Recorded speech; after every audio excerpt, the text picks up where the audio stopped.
Hi, everyone.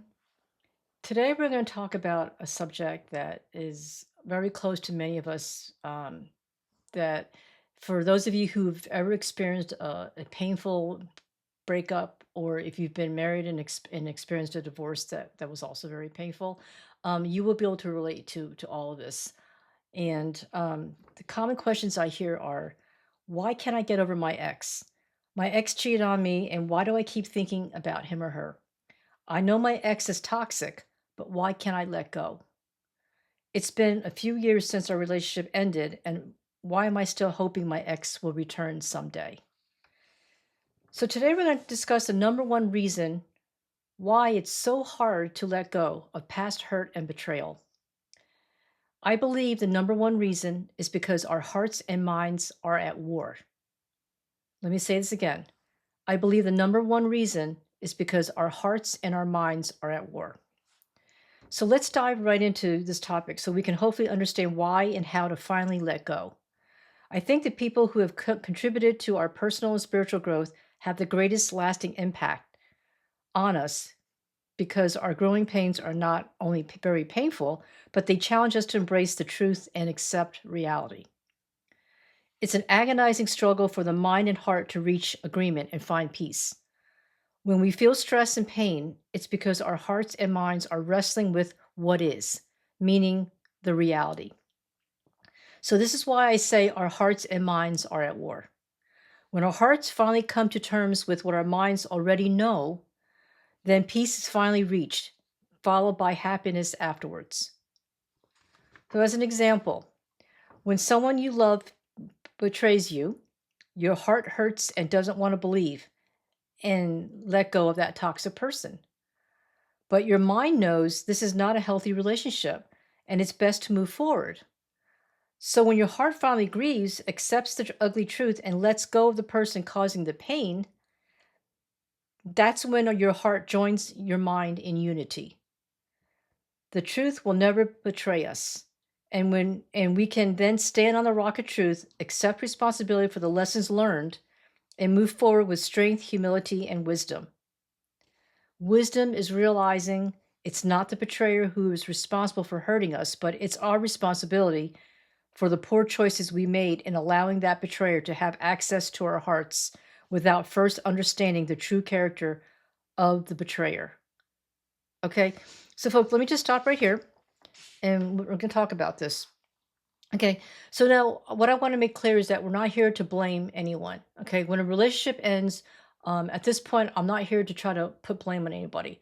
But what I am saying is part of the healing process and part of finally being able to reconcile the what our heart's feeling versus what our mind is telling us, how we finally get to that point of peace between our mind and our heart so they have an agreement, is when our hearts can finally accept the truth, the reality. And what is the reality of the truth? The reality of the truth is realizing that we made poor choices in getting involved in a relationship that is unhealthy for us. Okay, so even though the person that you were with may have been a cheater or an abuser or you name it, okay, we cannot assign 100% responsibility to that person. Okay, most of us, unless you were dragged in, unless you were forced or coerced to date that person, we need to take a little bit of responsibility for our part, which is we chose to get involved with that person, right? No one dragged us to the church to get married. Nobody forced us to move in with the person, right?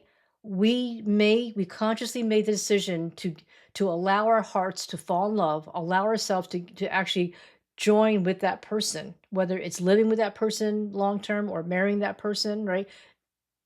We have a part because we made the choice to do that. Now, if you were forced to marry that person or you were forced to be with that person, that's a totally different story, okay? What I am saying is, in most cases, we were not forced or coerced to being with that person. We willingly chose to be with our partners. So, at minimum, what I'm proposing is that we need to take a little bit of responsibility, whether you want to make it 98% on them, 2% on us. 95% was their fault, 5% was our fault, or 99% was their fault and 1% is our fault. Whatever the percentage is, we just have to take responsibility for part of it. Okay? Why that's important is because the sooner we realize and we stop blaming the other person, the sooner we can heal. Okay? Because here's what happens, folks. If you don't ever take responsibility, you will end up having what people have referred to as the victim mentality. And what is the victim mentality? The victim mentality is when you walk around, you've already decided that you're the victim. It's everybody else's fault, okay? Or the world owes me. They owe me. It's everybody else's fault except for me. That's the victim mentality. It's woe, woe, me, okay? And that's also a red flag. So for those of you who are dating, if you meet someone and on the date, your date is constantly telling you all the horror stories of their past relationships. If you're a girl, if you're a woman, you're dating a guy, and all he tells you is that all his last exes, all the ex-girlfriends and wives, they're all crazy. Okay. That's a red flag. Okay. Likewise, if you are a man and you're dating a woman and she's telling you all these horror stories of her previous relationships or previous marriages where her ex-boyfriends or ex-husbands are all awful people, they all did her wrong, did her dirty, and she's supposedly the victim, right? She can't imagine why she was being treated this way. That's a red flag. Okay. Part of healing, growing, and maturing is when we take responsibility for our part of a failure of a relationship.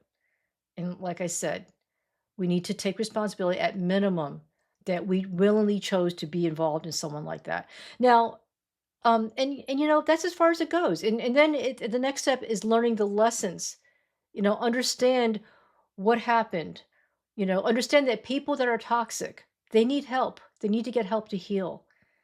If people don't get help to heal, then they will keep repeating the same mistakes in their next relationships. Likewise, if you just came out of a toxic relationship, you yourself need to also heal. And for those of you who are watching this and you're in a dating relationship, I want you to think back on the last 3 to 5 relationships you've had. Okay, think about how they all ended. If you find yourself in the same kind of destructive patterns for all your relationships, the previous relationships, and they all seem to be toxic relationships and all your exes were toxic, that that should be a red flag to yourself that you need to get help to heal. Okay? Because the common denominator in all this is you. And because let me just explain this as to why. Healthy people do not find unhealthy people attractive. And the reverse is true too. Unhealthy people do not find healthy people attractive. I went to counseling when I was in my early 20s, and I was in a toxic relationship, and I had issues with family and family members, and so I went to get counseling. And the one piece of wisdom that my counselor said to me that I will never forget the rest of my life are these words: healthy people gravitate towards healthy people. Let me say that again. Healthy people gravitate towards healthy people, which means the opposite is true too. If unhealthy people will gravitate towards unhealthy people. And the reason why is if you're an unhealthy person, it's something, they need healing because there's unresolved trauma and wounds, whether it's from a previous relationship or their childhood, either or both. Okay. Whatever the case is, toxic people need to heal. They don't realize they're toxic because they most likely grew up in a family where there's toxicity. And so if you grow up in a situation where all you know is toxicity, to you it feels normal. So when you get older and you start to date or you end up getting married, you will only feel comfortable around those people that are toxic, like the environment that you were in, that you grew up in.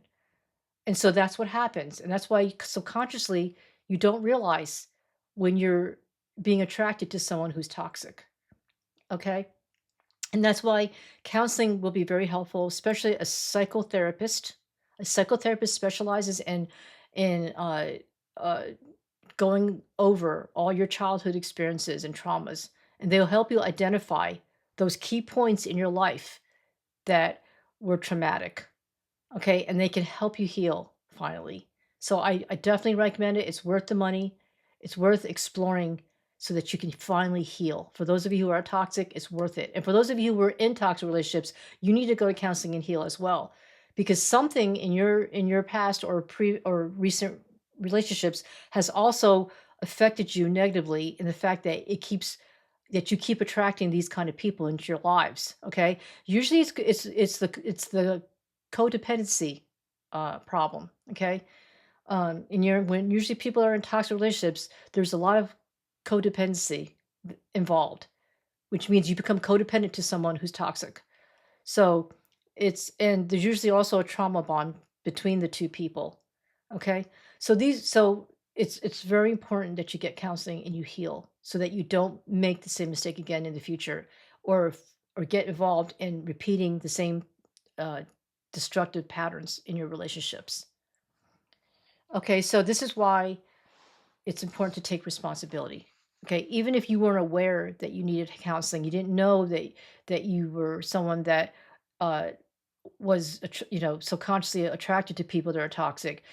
Even though you didn't know that, we're not here to put blame on you, but you need to realize that because you were unhealthy, that you were also unhealthy because, like I said, unhealthy people attract unhealthy people, like healthy people attract healthy people. So the sooner you can come to terms with that, the sooner you'll finally start to begin healing. Then you'll be able to grieve and heal. Okay? Um, so wisdom is realizing it's not the betrayer who's responsible for hurting us, but it's our responsibility for the poor choices we made in allowing that betrayer to have access to our hearts without first understanding the true character of the betrayer. So it's important that we learn the valuable lesson, and that lesson is always let the actions of people reveal their true character before allowing them into our hearts. Let me say it again. Always let the actions of people reveal their true character before allowing them into our hearts. Notice I said actions. Words are cheap, so pay attention to people's actions. Okay, let me just stop right here. I hear people all the time ask me the question, my partner said that he or she loves me. How could they do this to me? Right? If you're a man, you might have asked the same question. I thought my wife and I had a wonderful relationship, or my girlfriend and I, we're going strong, and she said she will always love me. Or if you're a woman, he said he will always love me forever. I will never hurt you forever. Folks, the truth of the matter is, and my response to them is, look at their actions. Pay attention to their actions. Okay. And I'm not saying that words don't mean anything. Obviously, if you're in a good, healthy relationship and someone tells you they love you, that's awesome. That's wonderful, right? Someone that treats you well and cares for you, and they tell you every morning, "Oh, you're beautiful, you're handsome," whatever, right? We feel good. It's part of building people up and building your partner up in a relationship. That all adds to the closeness and intimacy of a relationship when you build each other up. But we're talking about unhealthy relationships and toxic relationships where people say one thing, but they do another. Okay. So in these kind of relationships, we need to look at the people's actions. Very, very important. If you're dating, especially, look at people's actions. It's very common in the early stages of dating that people fall in love, right? There's this infatuation, chemistry. We feel that we love this person, we fall in love, and it's a wonderful feeling to be in love. But we all know that romantic love is not real love, right? In the dating phase, we need to be patient and realize that when we're in the romantic phase, which is typically 1 to 3 months at the beginning of the dating phase, that we have this wonderful feeling of love. We fall head over heels. But folks, we don't really know the other person. That's what I want you guys to realize, that at this phase, when you feel like you're in love, you may even say, I love you, or I feel like I love this person, or I want to marry this person, right? That's normal to feel that way when you're in the state of love, when you feel like you're in love. But just realize it's not real love. Real love takes time. And you have to give yourself and be patient for the rest of the relationship for it to grow into a stronger friendship before you get to the level of commitment and maybe marriage. Okay. You need to give yourself time. The relationship, that falling in love phase, that romantic phase will not last forever. You have to wait it out and let the relationship continue growing. Okay, so if you haven't seen my video, in my previous video, I talk about the 4 stages of a dating relationship. Please go check that out. It will give you valuable information on what to expect on the rest of the stages of the relationship. Okay. Therefore, we can let go of our past hurt and betrayal is when we finally grieve, heal, and accept the truth. When our minds and hearts join in unity is when we can let go of the person or relationship that has caused us the pain. In summary, when we let a snake into our lives and it bites us and poisons our souls, we need to realize that the snake was always a snake. Okay, so let me just say this again. When we let a snake into our lives, it's just a matter of time, folks. It's going to bite us and it's going to poison our souls. We have to realize a snake is always a snake. We just didn't take the time to get to know the character of the snake. And instead, we just gave the snake a free pass into our lives, hoping for the best. So let's learn the lesson, heal, and look forward to getting to know healthy, loving people in the future and avoid the snakes in the world.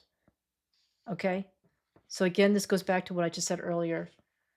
We have to take the time, to have the patience to get to know somebody's character. Their character is very, very important. Okay? When you're in the dating phase, you don't know the true character of somebody because it takes time. Everybody puts the best foot forward in the beginning of a relationship. Don't we do that, right? Just like we go on a job interview, don't we always put our best foot forward? When you first meet somebody new, we always do everything we can. We try to dress nice, talk nice, smell nice, look nice, right? Don't we try, and we say things that are nice? That's normal, right? Whenever we meet somebody new, or even in a job interview, we always put our best foot forward. So it's very deceiving because we really don't know the true character of somebody. It takes time. Okay, so this is a short video. I hope if you resonate with this video, please click like and click share. And please subscribe to my channel so you can get notified of all my future upcoming videos. And if you have any comments or questions, please feel free to put them in the comments below. Okay, I will definitely answer all your questions. So thank you guys for watching, and I will see you again soon. Okay, bye.